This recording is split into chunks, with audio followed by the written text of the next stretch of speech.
señoritas, tengan todos ustedes muy buenas tardes. Soy el doctor Raúl Gutiérrez, estoy dentro de la clínica de niños, presentando ya hace muchos años. Vamos a tocar el tema de analgésicos y antiinflamatorios en esta fecha.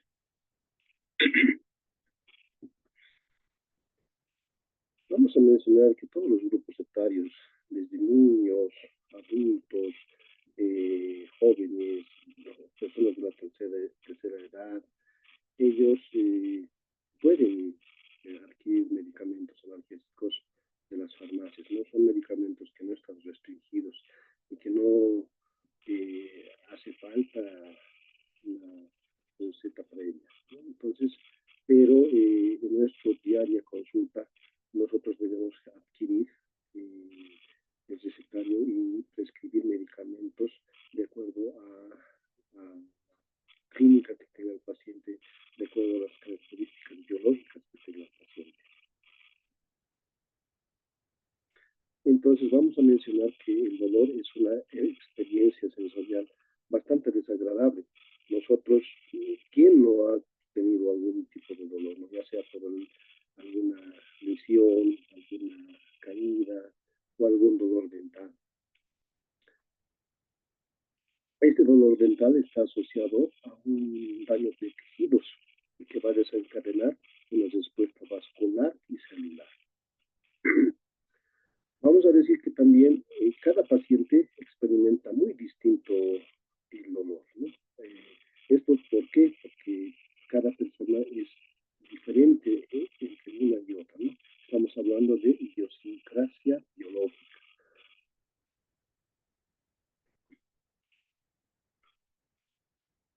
Vamos también a efectuar un tratamiento terapéutico personalizado y multidisciplinar, todo con la finalidad de aliviar el dolor y la ansiedad del niño y su familia, con el objetivo principal de la práctica diaria de una valoración y tratamiento adecuado. Vamos a recordar un poco qué es la nomenclatura, ¿no? La nomenclatura se maneja nombres químicos, nombres genéricos, nombres comerciales. Por ejemplo, el paracetamol tiene el nombre químico de N4-hidroxifenilacetamina. Su nombre genérico será el acetaminofén y el nombre comercial de acuerdo a la empresa, ¿no? En este caso, por ejemplo, Torex.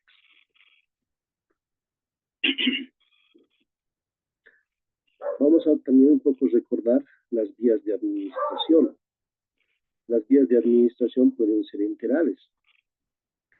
Entre las enterales tenemos las gotas oftálmicas, por ejemplo. También tenemos las aplicaciones sublinguales, ¿no?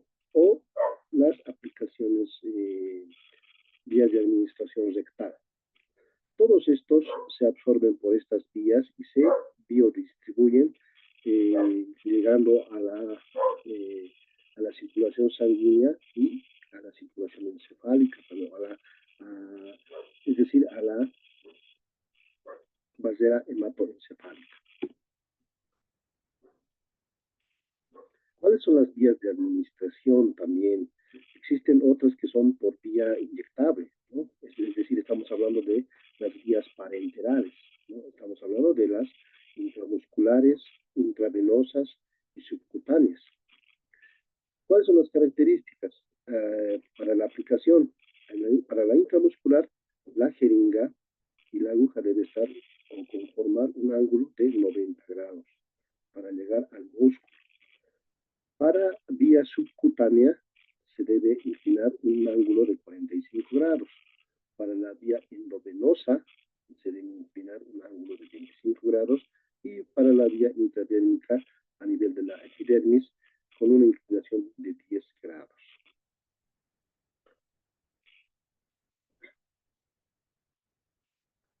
Entre otras vías de administración tenemos las vías tópicas, ¿no? Las cremas, ¿no? Tenemos también algunas otras conjuntivales, ópticas o vaginales y las transdérmicas. También tenemos como se observa las inhalatorias. Por ejemplo, en pacientes con asma, ¿no?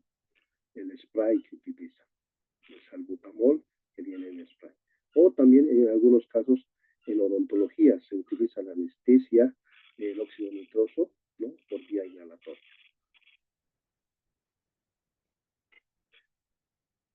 Vamos a recordar también un poquito a qué se refiere la farmacocinética y la farmacodinámica. La farmacocinética es lo que nuestro organismo le hace al medicamento, ¿no? Y la farmacodinámica es la acción que produce el medicamento al organismo. Entonces, en farmacocinética estaríamos hablando de la absorción del medicamento, ¿no? Por estas vías de absorción que habíamos mencionado. Estamos hablando de la biodistribución del medicamento, es decir, se va a distribuir en todo el organismo y va a pasar la barrera hematoencefálica. Vamos a hablar también de la biotransformación, es decir, del metabolismo que sufre el medicamento, ¿no? Y finalmente de la excreción de la droga. Entonces, estamos bien claros con lo que es la administración y la absorción del medicamento, la biodistribución del medicamento, el metabolismo y la excreción del medicamento, que pueden ser por estas vías, ¿no? Por vía pulmonar, renal o hepática.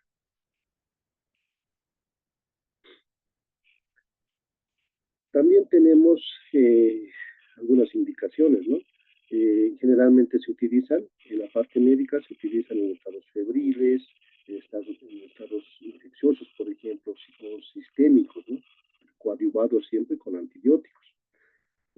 También se utilizan bastante los AINES en dolor, por ejemplo, en mialgias, neuralgias, cefaleas, en casos de otitis, faringitis y en casos de disminución de las damas. También en el contexto del COVID se fue utilizando bastante los antiinflamatorios, ¿no?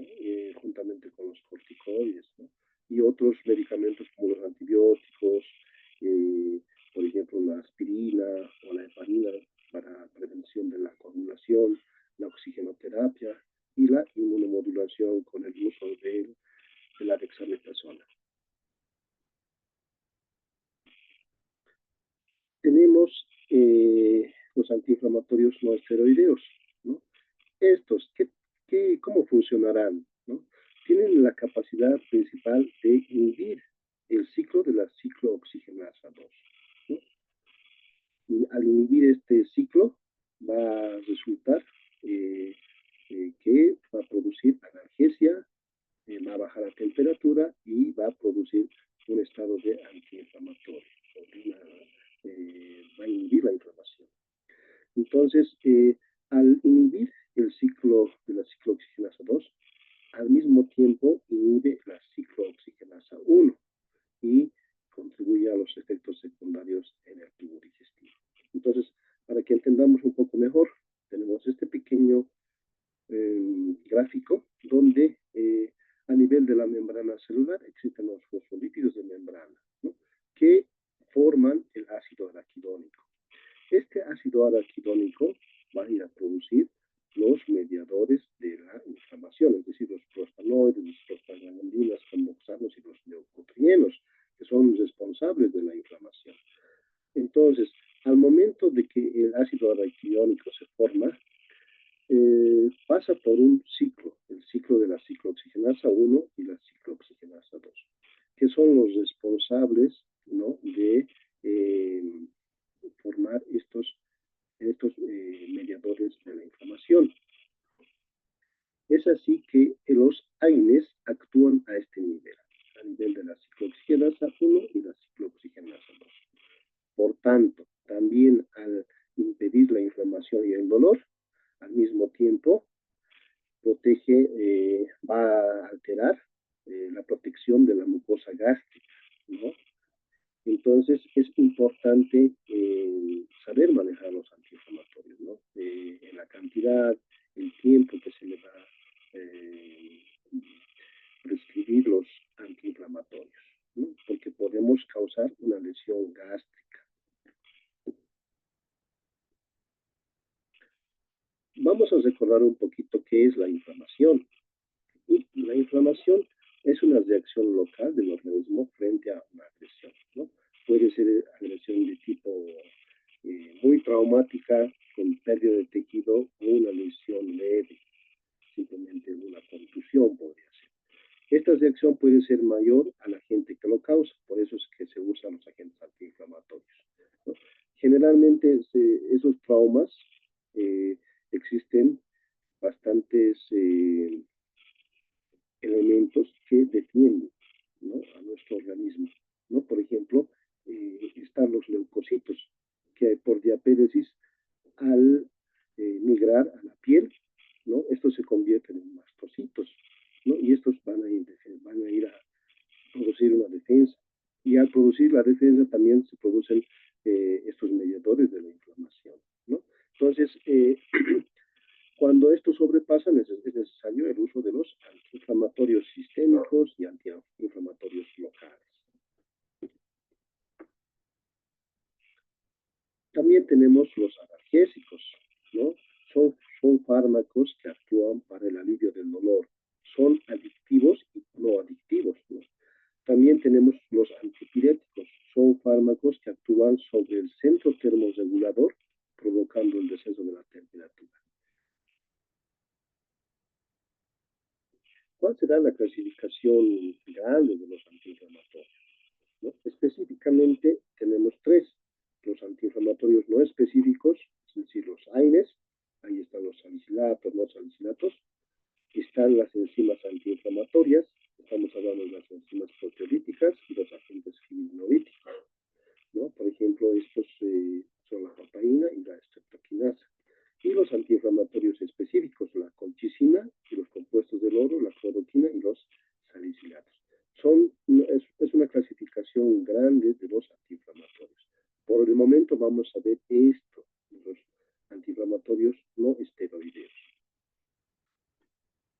Dentro de la subclasificación de los antiinflamatorios no esteroideos, de los AINES, tenemos un grupo farmacológico al que corresponde, ¿no? Este grupo farmacológico son los ácidos salicílicos. Están ahí la ASA, es decir, la aspirina, ¿no? Está el diflunisal. Dentro de los ácidos enólicos o las pirazolonas tenemos el metamizol y la fenilbutazona, ¿no? Estamos hablando de la novalgina y la dipirona, que son nombres comerciales. Tenemos también los ácidos enólicos o los oxicam. Estamos hablando del piroxicam. Es un antiinflamatorio también, que también se usa para dolor. Tenemos los ácido acético indol acéticos, la indometacina y el surindaco. Dentro de los ácidos pirol acéticos tenemos el ketorolaco, ¿no?, que lo utilizan bastante en personas adultas cuando existe bastante dolor dental, algún tipo de pulpitis, ¿no? Las farmacias los venden, incluso ketorolacos sublinguales. Tenemos también los ácidos fenilacéticos, está el diclofenaco, ¿no?, el diclofenaco sódico o el diclofenaco potásico. También tenemos el ácido propiónico. Está el ibuprofeno, el ketoprofeno y el fenoprofeno. El más utilizado es el ibuprofeno en niños. Los ácidos nicotínicos, también, al igual que el ketorolaco, es bastante analgésico, y es el clonixinato de lisina, ¿no? También puede ser en dos tipos, en dos presentaciones, de 125 miligramos y de 250 miligramos. Tenemos finalmente los no ácidos, los paraminofenoles, es decir, el paracetamol, el acetaminofén, ¿no?, que es el más utilizado.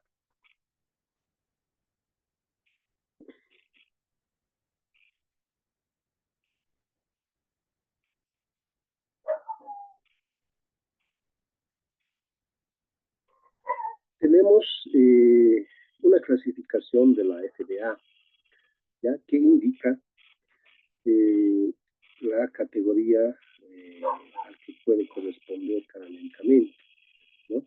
Esta clasificación es principalmente para detectar la teratogenia que pudiera producir algún medicamento. Entonces, los AINES están dentro de la categoría A y la categoría B.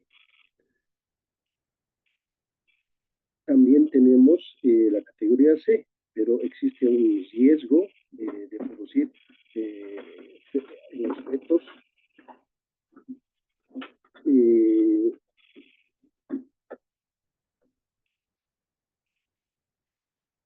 algún tipo de alteración teratogénica. Es por eso que algunos medicamentos categorizados en la categoría C se deben valorar, ¿no?, para su uso. Dentro de la categoría D, la X, están prácticamente confirmados el riesgo, ¿no?, que pudiera producir alguna anomalía grave.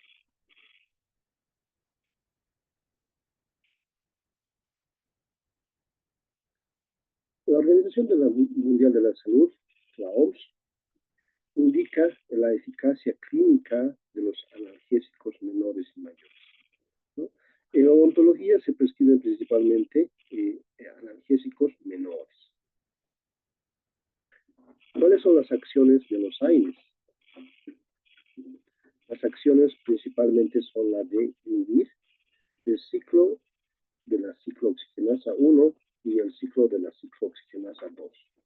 Inhibir los canales iónicos sensibles al ácido, establecer mediadores químicos del dolor e inhibe el factor de necrosis tumoral, ¿no? Son acciones de los AINES, ¿no? También, como esas acciones tienen efectos adversos, tenemos el asma, por ejemplo, la aspirina. El tratamiento del asma es principalmente con salbutamol. Tenemos el síndrome de Reye en niños, ¿no?, causado también por la aspirina.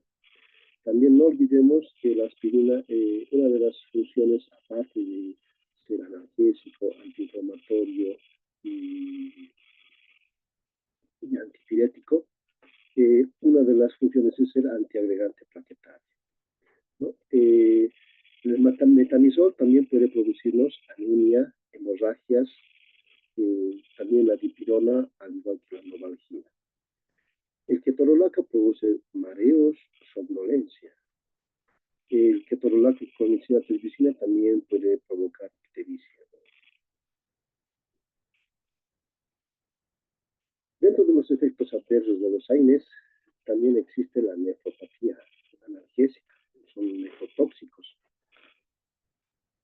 Tenemos reacciones hematológicas, por ejemplo, la agranulocitosis. Son también nefrotóxicos y hepatotóxicos, ¿no? Y pueden alterar y tener efectos gastrointestinales, o sea, son gastrolesivos. Entonces, los efectos adversos son esos tres de bastante importancia.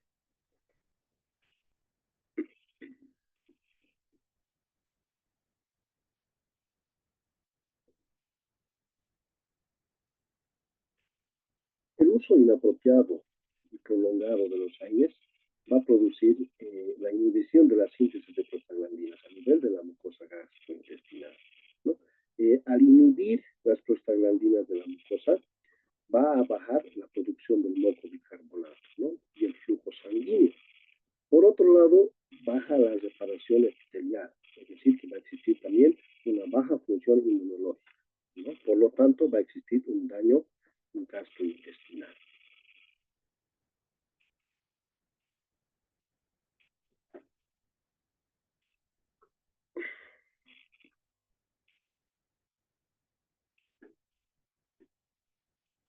Tenemos,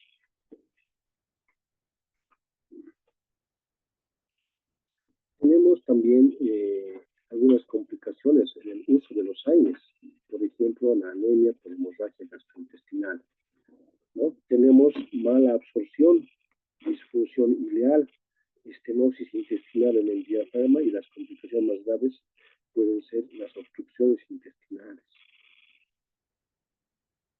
¿no? Entonces, acá está una figura donde lo más complicado que puede ser la hemorragia del tubo digestivo, ¿no? Entonces, esto es, según el autor Goldman y Hillman, donde existen todas estas complicaciones.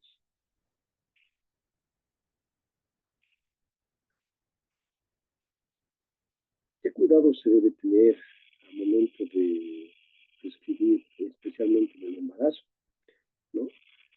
Los inhibidores de la síntesis de prostaglandinas pueden producir o reducir la contractilidad uterina en embarazadas. Al inhibir las prostaglandinas uterinas también puede llegar a prolongar la gestación, ¿no? El embarazo o el trabajo de parto. Ocasionan el cierre prematuro del ductus arteriosus fetal. Entonces, para el manejo y el abordaje del dolor tenemos un manejo farmacológico y un manejo no farmacológico. El manejo farmacológico va a ser principalmente el uso de los antiinflamatorios no esteroideos, los opioides, los sedantes, estamos hablando del midazolam, del diazepam, y los anestésicos, ¿no? Los anestésicos ya sean tópicos o los anestésicos infiltrativos, ¿no? También hablamos de del uso o manejo no farmacológico. Tenemos los físicos, masajes, crioterapia y la inmovilización, ¿no? A esto de la crioterapia se refiere principalmente al uso de hielo, ¿no? Temperaturas menores. El manejo no farmacológico también incluye las técnicas psicológicas, las técnicas conductuales también. ¿Cuál será el abordaje del dolor? Para situaciones, digamos, de dolor leve a moderado, utilizamos el paracetamol en una primera instancia. Posteriormente podemos utilizar el ibuprofeno. También se puede llegar a utilizar la aspirina, porque es un antiinflamatorio que no va a llegar a producir alteraciones. Pero se debe tener en cuenta que este es prácticamente un analgésico que puede llegar a producir una alteración si es que el paciente tuvo algún tipo de resfrío, ¿no? Y puede producir un síndrome, que es el síndrome de Raynaud. Enseguida lo vamos a ver en esta parte, sus efectos colaterales. También nos puede llegar a producir alguna alteración si no tomamos en cuenta que el paciente está consumiendo, ¿no? En casos de, por ejemplo, exodosis, ¿no? El paciente no debe consumir la aspirina, ¿no? Porque puede tener tendencia a la hemorragia. También se puede combinar el paracetamol con el ibuprofeno o el paracetamol con el diclofenaco, ¿no? Hay medicamentos ya que vienen combinados. Entonces, esa es la primera elección, medicamentos de primera elección del dolor, ¿no? Para el manejo del dolor. Como segunda elección tenemos los opiáceos menores. Estos opiáceos menores están la codeína y el tramadol, ¿no? En el caso de que ya sea un caso mucho más complicado, ¿no? Se debe hacer la combinación de estos AINES más los opiáceos mayores o menores. También tenemos el mecanismo de acción, ¿no? De los AINES. ¿Qué producirán en nuestro cuerpo, ¿no? Los AINES? Los antiinflamatorios no esteroideos producen, en primera instancia, bajan la temperatura, ¿no?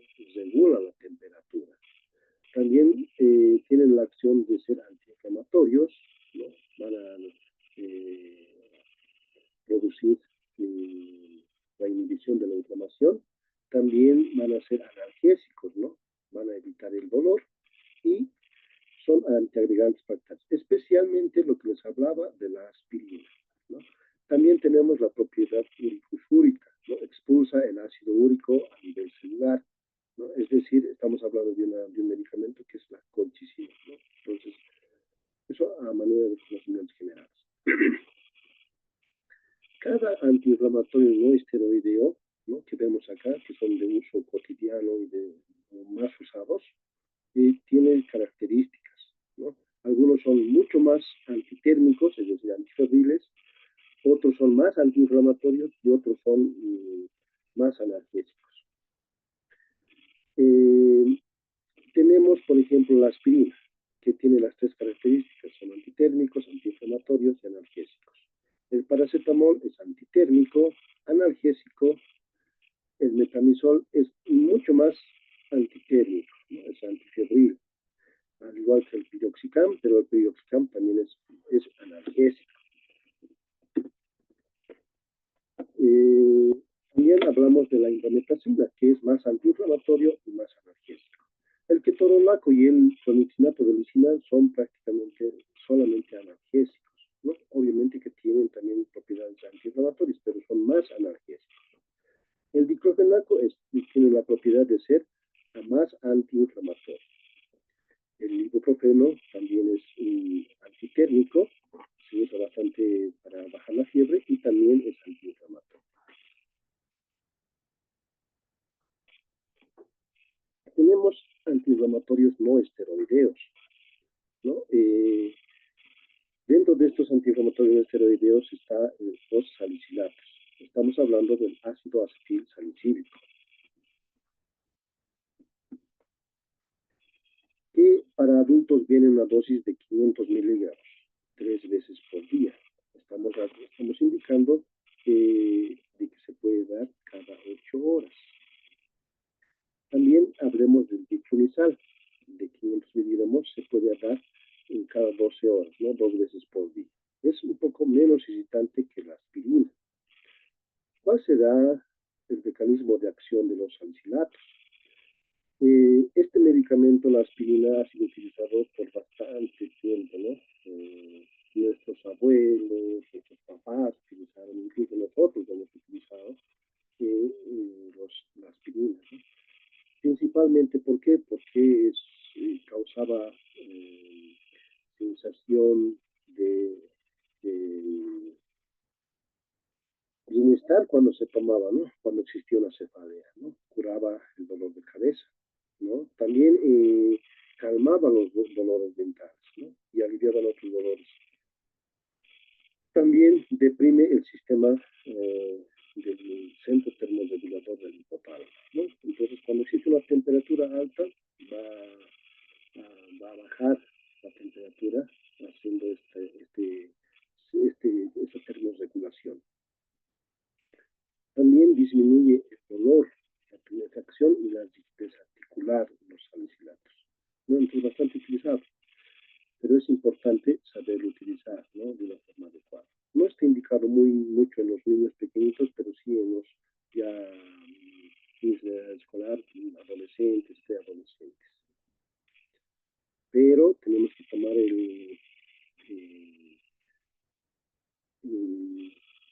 este punto, ¿no? Debemos de cuidar de que el paciente no tome si es que ha tenido algún resfrío muy fuerte o está saliendo de una varicela, porque nos puede presentar una complicación que es el síndrome de Zille, ¿no? O en caso de estar realizando algún tipo de terapias, algún tratamiento invasivo, por ejemplo, una exodoncia, ¿no? El paciente no debe estar utilizando, ¿no? Porque actúa a nivel de la coagulación.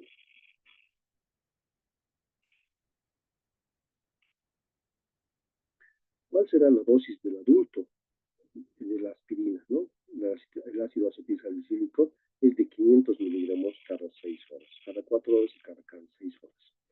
En niños, la dosis del ácido acetilsalicílico es de 10 a 15 miligramos, más o menos parecido al paracetamol, ¿no? Por kilogramo de peso. Entonces, se debe calcular con estos valores. Dosis máxima es de 60 a 80 kilogramos por día.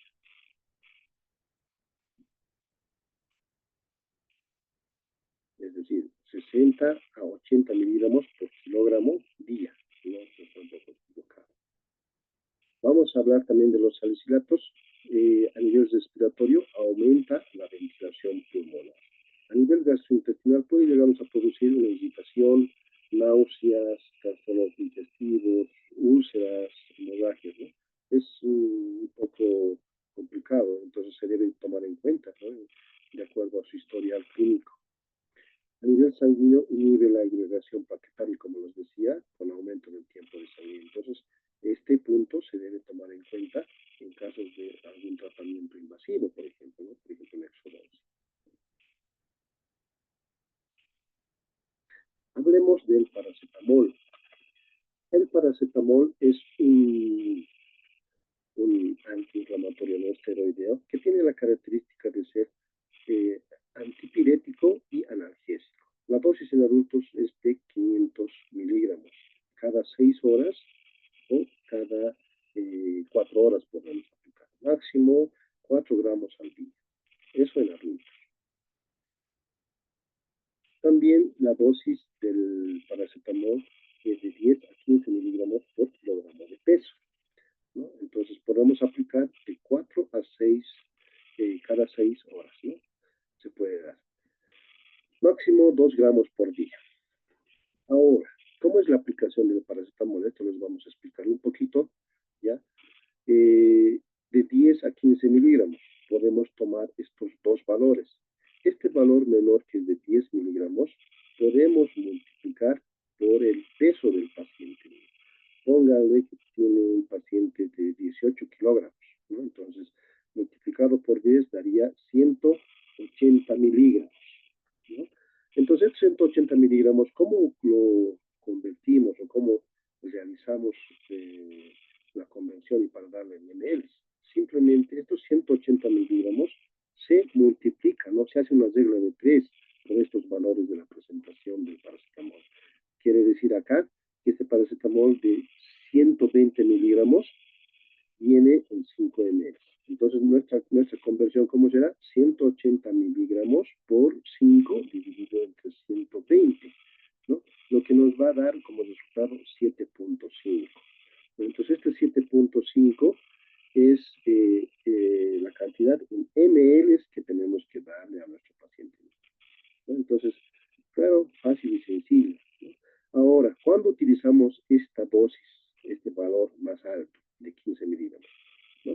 Cuando el paciente está sufriendo un dolor de tipo moderado a un tipo de dolor agudo o ya tal vez severo, ¿no? Entonces esa dosis es un poco alta. Pero los valores no tienen que aumentar de esto o disminuir, ¿no? Porque si disminuimos, obviamente no le va a hacer el efecto requerido. Y si le aumentamos o sobrepasamos, vamos a intoxicar, ¿no? Porque sabemos que el paracetamol, como ya hemos visto, es bastante hepatotóxico, ¿no? Entonces es importante verificar la dosis, ¿no? Exacto. Es un buen medicamento, pero se lo debe manejar de una forma adecuada. Cuando elevamos las dosis puede ocasionar entonces una necrosis hepática centronodular. Puede ocasionar una encefalopatía hepática. Lo peor, puede ocasionar una ictericia y muerte. Entonces, a nivel hepático es bastante perjudicial, ¿no? Entonces, pero se debe manejar de acuerdo a las indicaciones, ¿no? Máximo por 3 días, ¿no? 2 a 3 días. Si nos superamos estos 3 o 4 días, pónganle, vamos a tener estas alteraciones. ¿Cuáles son las contraindicaciones del paracetamol? Principalmente la anemia, algunos casos de cianosis, pacientes que están con cianosis, algunos pacientes que han cursado hepatitis, ¿no? O afecciones hepáticas, y en niños menores de 6 meses, ¿no? Generalmente no se indica, ¿no?, que está contraindicado, pero la actual prescripción médica, ¿no?, en los diferentes establecimientos de salud, en el sistema público de salud, les dosifican, pero ya por gotas, ¿no?, y por kilogramos y peso. También tenemos el metamizol. Este metamizol, como habíamos mencionado, de que es bastante antipirético, ¿no? Tiene la acción que baja la fiebre, ¿no? La dosis del adulto es de 500 miligramos o de 575. Vienen esas dos presentaciones, ¿no? Se puede aplicar cada 6 horas o cada 8 horas. En pacientes niños a veces no existe la presentación como quisiéramos, como en el paracetamol, pero y si existe, se da dosis kilogramo peso por gotas, ¿no?, según la indicación del fabricante. medicamento que es bastante útil para la atención odontológica, en niños especialmente, y está aprobada por la FDA. Tenemos la posología en el adultos, que es de 400 a 600 miligramos cada 6 o cada 8 horas. Máximo 2 a 4 gramos por día. ¿Cuál será la dosis en niños? La dosis en niños es de 5 a 10 miligramos por kilogramo de peso. En el caso de que exista una lesión o una inflamación de tipo leve a moderado, utilizamos esta dosis de 5 miligramos. Cuando el paciente cursa ya un cuadro mucho más severo, por ejemplo, ya puede ser moderado, un dolor de tipo ya agudo, utilizamos esta dosis más alta. Entonces, si nuestro paciente tiene el mismo caso de un paciente de 5 años y pesa 18 kilogramos, vamos a multiplicar, ¿no? 18 por 5, ¿no? Que nos va a dar un resultado de 90 miligramos, ¿no? Entonces, la dosis del ibuprofeno de este paciente niño que pesa 18 kilogramos será 90 miligramos. Y simplemente de la misma forma que la anterior, se debe ver la presentación del ibuprofeno, ¿no? El ibuprofeno viene de 100 miligramos en 5 ml, ¿no? O es otra presentación, ya en pacientes más grandes, en edad escolar, puede ser de 6, 7 años, podemos darles igual de 200 miligramos. Simplemente tenemos que multiplicar 90 miligramos, que es la dosis del paciente niño, y multiplicar por 5 y dividir entre 100. En este caso, 90 miligramos multiplicamos por 5 y dividimos entre 200, ¿no? En este caso vamos a darle una dosis, el resultado va a ser 4.5, ¿no? Entonces, le daremos ibuprofeno de 100 miligramos, en este pacientito de 5 añitos, le daremos ibuprofeno de 100 miligramos, le daremos 4.5 ml cada 8 horas por 3 días, ¿no? Entonces, esa es la indicación y prescripción correcta que se debe dar. En niños, máximo podemos dar 20 miligramos kilogramo día, ¿no? En 3 o 4 dosis. El ibuprofeno tiene una actividad gastrolesiva baja, ¿no? Por eso también está indicada, ¿no? No produce muchos efectos adversos a nivel gastrointestinal. Pero es importante verificar, ¿no? Si se puede utilizar o no, especialmente en los pacientes anticoagulados, por ejemplo, ¿no? O, por ejemplo, existen también contraindicaciones médicas, por ejemplo, el asma, enfermedad inflamatoria intestinal, en casos de hipersensibilidad a los AINES, por ejemplo, en el lupus eritematoso sistémico, en la poliposis nasal. Entonces, es siempre de rutina verificar si tiene algún tipo de antecedente. También tenemos el diclofenaco, que tiene la característica de ser más antiinflamatorio, ¿no? Esto generalmente lo utilizan los deportistas, los gimnastas, ¿no? Tienen dos presentaciones, una que es en tabletas y comprimidos y otra que en ampollas, ¿no? De 75 miligramos. La dosis en tabletas es de 50 miligramos cada 8 horas, ¿no? Máxima 200 miligramos por día. En niños no se recomienda mucho, ¿no? Porque es bastante gastrolesivo. Se podría recomendar en pacientes ya jóvenes, adolescentes o preadolescentes. El diclofenaco también tiene una actividad gastrolesiva intermedia. Se puede utilizar en pacientes anticoagulados, ¿no? También es importante, al igual que los otros antiinflamatorios no esteroideos, verificar si tiene estas enfermedades, ¿no? Asma, enfermedad intestinal, hipersensibilidad a los AINES, si el paciente presenta alguna insuficiencia cardíaca grave y alguna cirugía postcardíaca, ¿no? O existe porfiria.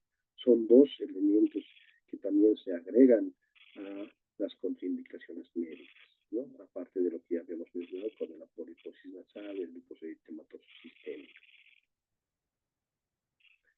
También tenemos otros que están aprobados por la FDA, como el naproxeno y la tolmetina. El naproxeno es prácticamente un antiinflamatorio y que se debe dar una dosis de 500 miligramos cada 12 horas. En niños es de 5 a 7 miligramos, 2 a 3 veces por día. La tolmetina también, la dosis es de 5 a 7 miligramos por kilogramo de peso, 2 a 3 veces por día. Entonces, tenemos también estos medicamentos que nos pueden servir para sanar o tratar una inflamación. Como habíamos mencionado, si estos medicamentos no abastecen, no ceden el cuadro de dolor o inflamación, podemos acudir también a estos opiáceos menores, como la codeína, ¿no? En adultos, por ejemplo, es de 30 miligramos, máximo 120 miligramos por día.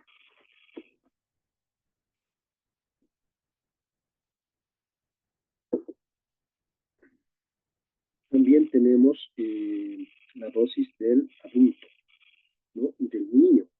El niño es de 0,5 a 1 miligramo por kilogramo dosis.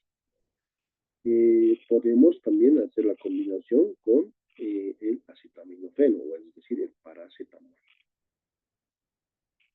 El tramadol, a pesar que no se recomienda en niños, pero también podemos utilizarlo en jóvenes ya en edad escolar, prácticamente adolescentes, y en adultos, que la dosis es de 50 a 100 miligramos cada 6 horas.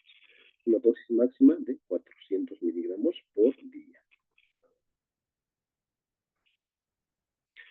Es importante valorar algunos casos, ¿no? Que, por ejemplo, las edades avanzadas, en un paciente mayor de 65 años, no podemos medicarle un antiinflamatorio no esteroideo, un AINE, sin una previa valoración, ¿no? Si en el caso de que tome algunos medicamentos para sus articulaciones o dolores, es preciso darle algún protector gástrico. También es importante verificar si existe o tiene antecedente de úlcera gástrica, duodenal, algún antecedente de sangrado en el tracto digestivo. También es importante administrar los fármacos concomitantes, ¿no? Con las úlceras, ¿no? Entonces, tenemos protectores gástricos, ¿no? Por ejemplo, el omeprazol. Esto principalmente en adultos. Y también en algunos casos podemos utilizar estos medicamentos en niños. ¿No? La dosis es de 20 miligramos cada 24 horas. No se recomienda la administración para prevenir la gastropatía por AINE, ¿no? Pero es importante conocer. Bueno, a manera de conclusiones, vamos a mencionar siempre que es importante verificar los antecedentes del paciente niño, ¿no? Antecedentes ya sea de enfermedades, ¿no? Algún tipo de traumatismos, lesiones que tengan, antes de dar la medicación para alguna inflamación o algún tipo de dolor, ¿no? Porque habíamos visto que existe bastantes efectos colaterales, contraindicaciones que pueden repercutir en la salud de nuestros niños. Entonces, también es importante saber la condición biológica, fisiológica que se encuentran nuestros pacientitos niños, ¿no? Y conocer también el peso del paciente, ¿no? Y saber la dosificación exacta de cada medicamento, ¿no? Solo así vamos a poder realizar una buena medicación a nuestro pacientito niño y tratar de sacar del cuadro que le aqueja, ¿no? Entonces, dicho esto, bueno, les invito a realizar una buena anamnesis, una buena historia clínica, realizar un buen diagnóstico y una buena prescripción y tratamiento de los antiinflamatorios y analgésicos, ¿no? Estamos hablando de los antiinflamatorios no esteroideos. Esta es la bibliografía que se puede consultar, ¿no? Que se ha consultado para la preparación de esta presentación, ¿no? De esta odontopediatría de Vogue, de la gestión 2011. Tenemos una odontología pediátrica, perdón, del 2010 de Bordoni, y las bases farmacológicas de la terapéutica odontológica de la gestión de 2000 de Vascones. Nunca dejes que tus miedos ocupen el lugar de tus sueños, ¿no? Entonces es una pequeña recomendación. Muchas gracias por tu atención, jóvenes y señoritas, y que tengan una excelente tarde.